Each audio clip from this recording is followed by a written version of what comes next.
Hello viewers, thanks for watching this video. This is the second video under the concept series of time value of money, and in this video we are going to discuss how to calculate the present value using interest factor. Let's take an example. You are planning a journey or to go up country, let's say after 1 year. Uh, the specified amount you would require in future that must be known based on the expenses you will do in your journey, based on the days you would decide to go. So the amount you will calculate based on the expenses like traveling expenses, meal expenses, hoteling expenses, etc., etc.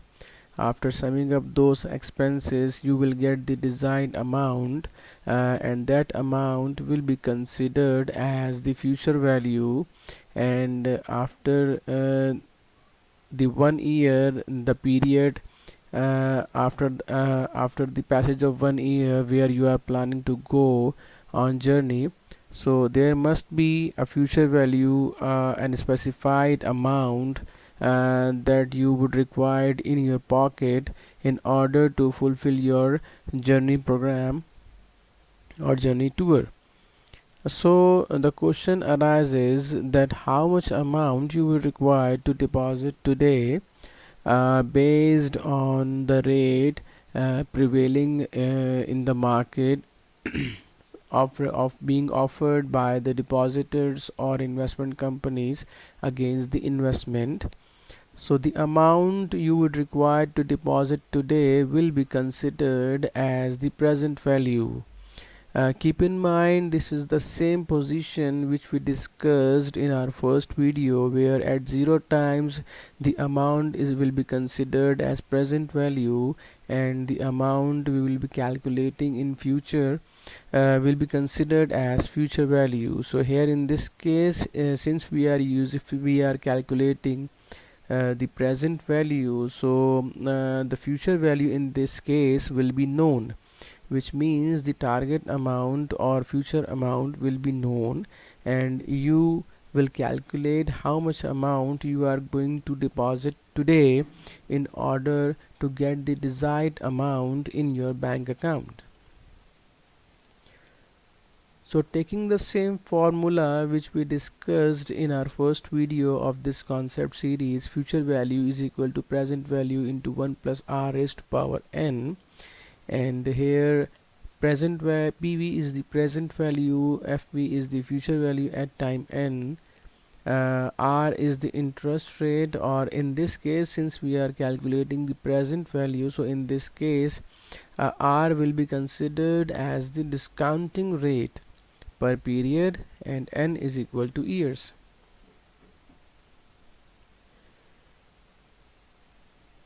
So students,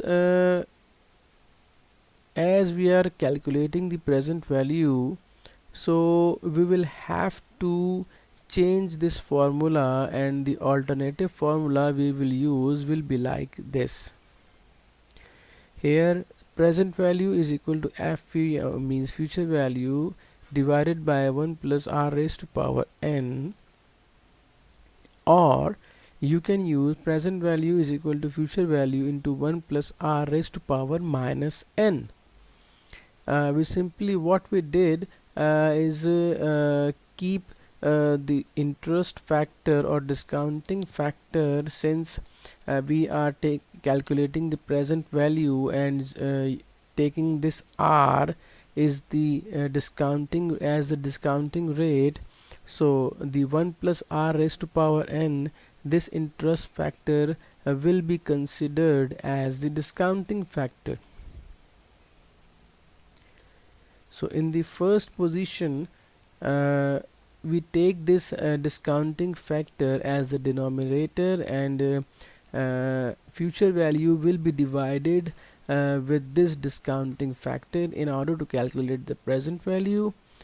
Or you can use this discounting factor on the numerator, multiplying this with the future value in order to get the present value.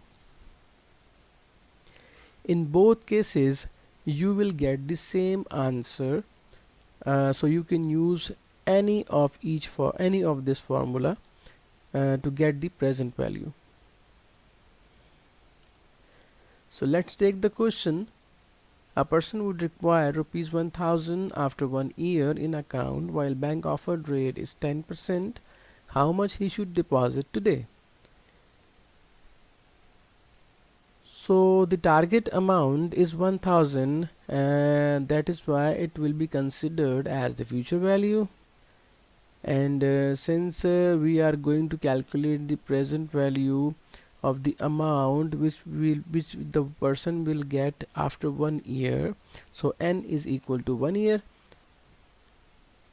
and the rate bank being offered by the bank is 10%, and in this case this rate will be considered as discount rate. And what we need to find is the amount we are going to deposit today and will be considered as the present value. So using the formula, present value is equal to future value into 1 plus r raised to power minus n.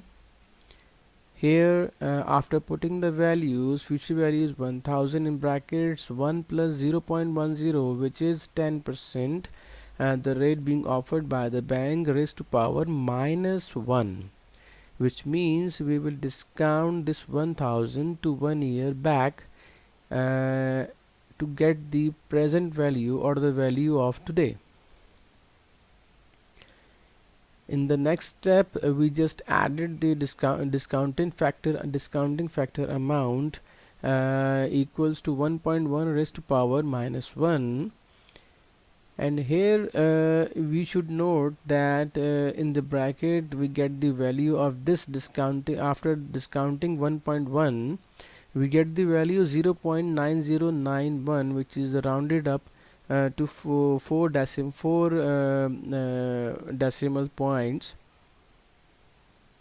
Student, as you can see in the first video, when we use the compounding factor, we get the factor value more than 1, which reflects that whatever amount or whatever value we will multiply with this factor will increase the value. And in this case, since we are using the power in minus or using the discounting factor, so it here we are getting the factor value less than 1. So whatever amount we are going to multiply with this factor will going to less this amount. So in the final answer we will get the present value of 909.1, which means if the person deposit 909.1 today at the rate of 10% for 1 year, he will get the target amount, which is 1000 after 1 year in his bank account. So here is the simple calculation to calculate the present value, where future value, rate, and n number of years are known. Thanks for watching this video.